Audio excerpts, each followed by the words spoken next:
하나님의 말씀은 사도행전 21장 31절에서 36절 말씀입니다. 저희가 그를 죽이려 할 때에 온 예루살렘에 요란하다는 소문이 군대의 천부장에게 들림에 저가 급히 군사들과 백부장들을 거느리고 달려 내려가니 저희가 천부장과 군사를 보고 바울 치기를 그치는지라. 이에 천부장이 가까이 가서 바울을 잡아 두 쇠사슬로 결박하라 명하고 누구며 무슨 일을 하였느냐 물으니 무리 가운데서 어떤 이는 이 말로 어떤 이는 저 말로 부르짖거늘 천부장이 소동을 인하여 그 실상을 알 수 없어 그를 영문 안으로 데려가라 명하니라. 바울이 층대에 이를 때에 무리의 포행을 인하여 군사들에게 들려가니 이는 백성의 무리가 그를 없이 하자고 외치며 따라감이러라. 오늘 본문의 내용은 사도 바울을 그 유대교에 속한 사람들이 지금 복음을 전한다고 잡아서 매를 때리고 있는 상황이었습니다. 소동이 일어났습니다. 그 소식이 로마 군대의 천부장에게 들렸습니다. 그래서 저가 급히 군사들과 백부장 몇 명을, 그러니까 아마 백부장 몇 명을 데리고 갔으니까 군사까지 합해서 수백 명의 군사들을 데리고 갔겠죠.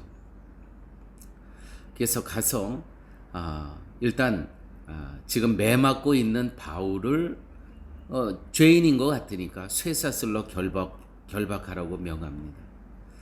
그 다음에 거기 있는 유대인들에게 도대체 무슨 일을 하였느냐라고 물으니까 무리 가운데서 어떤 일은 이 말을 어떤 일은 저 말을 합니다. 도대체 알아들을 수가 없습니다.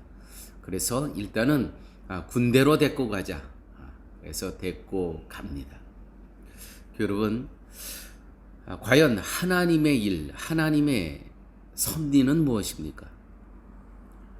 먼저 우리가 잘못 생각하는 것 중에 하나는 하나님의 일에 있어서 하나님을 믿지 않는 불신자들은 아무 소용이 없다는 겁니다. 이것이 진실일까요? 아니면 진실이 아닐까요? 즉 하나님의 일과 불신자는 그 어떤 관계에도 있지 않다고 생각하는 분들이 계십니다. 하나님은 오직 하나님을 믿는 성도들을 통해서 하나님의 일을 하신다고 여깁니다. 오늘 본문의 30절, 31절 이 말씀을 보니까 거의 지금 사도 바울이 죽을 만큼 매를 맞고 있습니다. 이때 누가 와서 사도 바울을 건지냐면 로마 군대 천부장, 이 파견 대장이죠. 와서 사도 바울을 건집니다. 여러분, 이 본문을 보면서 어떤 생각이 드십니까? 유대인에게 붙들렸던 바울이 이제는 로마 군인에게 붙들린 어려움을 당한 것으로 또 다른 어려움으로 당한 것으로 보십니까? 유대인에게 붙들려 매맞다가 이제는 로마인에 붙들렸기 때문에 이거 또 다른 핍박입니까? 아니면 로마 군인의 손에 있는 것이 안전하다고 생각하십니까? 지금 오늘 이 본문은 하나님께서 바울을 사랑하셔서 또 바울을 하나님 나라의 도구로 사용하시면서 지금 위급한 상황에 처했을 때 복음하고는 아무 관계없는 로마의 천부장, 파견 무장을 여기에 보내셔서 바울을 구출하고 있는 상황입니다. 바울을 살리는 것이 하나님의 뜻이었다면 여러분, 이방인 천부장은 하나님의 뜻을 이루시는 일에 도구로 쓰임을 받고 있는 존재라는 것입니다. 우리는 에스더서에서도 이러한 이야기를 우리는 들을 수가 있습니다. 하만에 의해서 유대인이 몰살당할 위기에 있을 때 에스더를 사랑한 아하수에로 왕이 유대인의 생명을 구합니다. 그런데 이 아하수에로 왕은 이방인 아닙니까? 자, 그렇다면 이방인은 하나님께 있어서 전혀 쓸모없는 존재입니까? 우리는요, 아직 사망의 자리에 있는 불신자들과 우리는 하루의 삶 가운데도 많이 관계를 맺고 또 접촉하고 대면하면서 살아갑니다. 관계를 맺고 살아갑니다. 불신자를 바라보면서 성도는 어떤 생각을 해야 됩니까? 나는 이제 성도가 되었으니까 불신자와는 접촉과 관계를 중단해야 한다고 생각합니까? 우리가 그들을 바라보는 우리의 생각과 시선은 어떤 겁니까? 우리가 만약 그 불신자들을 바라보면서 모든 관계를 중단한다면 그러면 전도는 누가 합니까? 제 예화가 하나가 있는데 용서하시고 들어주십시오. 제가 목회를 하다가 처음에 한 1년 지나니까 1년, 2년 지나니까 같이 계신 성도님 중에서 여러 가정은 또 미국과 또 한국 또 칠레, 브라질로 이렇게 가시고 또 여기가 너무 멀어서 못 오시고 하면서 성도님들이 10명에서 15명 이렇게 줄었습니다. 그때 제가 어떤 생각이 드냐면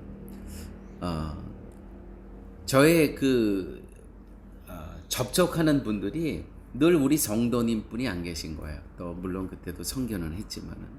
그래서 불신자들과 제가 접촉을 하기 위해서 예배를 마치고 주일 오후에는 한 4시부터 그때 이제 축구 모임이 있었는데 거기 가서 축구를 했습니다. 사실은 이유는 제가 어떤 운동을 좋아해서 그건 두 번째 이유고 믿지 않는 사람들과의 좀 접촉을 하자. 그 이유였습니다. 그때 한 교제했던 한 분 중에 목사님, 제가 후에 교회를 나가게 되면 꼭 목사님 섬기시는 교회를 나가겠습니다. 이렇게 얘기했던 분이 계세요. 근데 그분이 얼마 전 코로나 바이러스 기간에 돌아가셨습니다. 참 마음이 왜 내가 좀 더 적극적으로 그분을 그때 전도하지 못했을까? 그런 아쉬움이 많이 남습니다. 이사야 44장 28절 말씀입니다. 고레스에 대하여는 이르기를 그는 나의 목자라 나의 모든 기쁨을 성취하리라 하며 예루살렘에 대하여는 이르기를 증건되리라 하며 성전에 대하여는 이르기를 내 기초가 세움이 되리라 하는 자니라. 고레스는 하나님을 믿지 않는 불신자였습니다. 그러한 그를 하나님의 입장에서 볼 때 고레스는 어떻게 표현했냐면 고레스에 대하여 이르기를 그는 나의 목자라 나의 기쁨을 성취하리라. 이게 이방인에 대한 하나님의 시각입니다. 여러분, 자연의 풍랑, 가뭄, 홍수 모두가 하나님의 통치와 섭리 아래에 있습니다. 세상의 자연을 보면서 하나님을 알기도 하고 불신자를 보면서 그 안에서 하시는 하나님의 일도 또 우리는 보게 됩니다. 마태복음 5장 44절에서 45절 말씀입니다. 나는 너희에게 이르노니 너희 원수를 사랑하며 너희를 박해하는 자를 위하여 기도하라. 이같이 한즉 하늘에 계신 너희 아버지의 아들이 되리니 이는 하나님이 그 해를 악인과 선원에게 비추시며 비를 의로운 자와 불의한 자에게 내려 주심이라. 아멘입니다. 하나님께서는요, 이 햇빛을 믿는 사람에게만 비춰주시는 것도 아니고 비를 믿는 자에게만 내려주시는 것도 아니고 하나님이 택한 자에게나 이방인에게나 동일한 하나님의 은혜, 빛과 비를 내려주신다는 것이죠. 자, 성도님 여러분, 불신자까지 하나님 나라와 섭리의 도구로 사용하시는 하나님이 내 주인이신데 현실에 불안해하고 염려할 이유가 있습니까? 없습니까? 자, 고레스까지도 하나님께서 사용하십니다. 하나님의 나라를 위해서. 또 아하수에로 왕까지도 하나님께서 도구로 사용하십니다. 또 오늘 바울이 이렇게 죽을 지경에까지 매맞고 있는 상황에 천부장을 보내서 사도 바울을 안전한 군대 병력으로 옮기십니다. 다시 한번 말씀드립니다. 불신자까지 하나님의 나라와 섭리의 도구로 사용하시는 하나님이 내 주인이신데 현실에 불안해하고 염려할 이유가 있습니까? 결국 모든 일은 하나님의 뜻대로 되어지는 것입니다. 단지 지금, 오늘 그 되어지는 상황이 내가 이해가 안 되고 받아들일 수가 없고 수용이 안 되는 것뿐이죠. 하나님께서는 여전히 지금 일을 하고 계신다는 것이죠. 오늘 특별히 사도 바울이 유대인들로부터 이렇게 정말 죽을 만큼 매맞고 있는 이 상황에서 아니 거기에 천부장을 하나님께서 파송할 것이라고 누가 생각하겠습니까? 아무쪼록 우리의 삶 가운데 지금 현실에 이해되지 않고 도저히 수용할 수 없는 그러한 상황이 있습니까? 하나님께서 모든 것을 통치하시고 다스리십니다. 함께 기도하십니다. 아버지 하나님 감사합니다.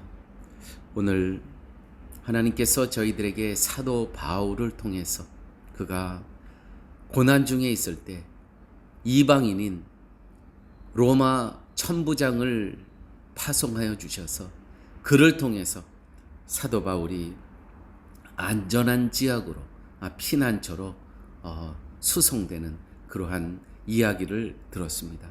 아버지 하나님, 오늘 우리의 삶 가운데 이해할 수 없고 받아들일 수 없는 그러한 세상에 일어나는 일들 가운데 나의 염려와 걱정과 근심을 접어두게 하여 주시고 하나님께서 역사를 주장하시고 하나님께서 우주의 질서를 주장하시는 그 하나님이심을 우리가 믿으면서 하루하루 매일 기뻐하며 범사에 감사하며 쉬지 않고 기도하며 살아가는 저희의 삶 되게 하여 주옵소서. 예수님 이름으로 기도드렸습니다. 아멘.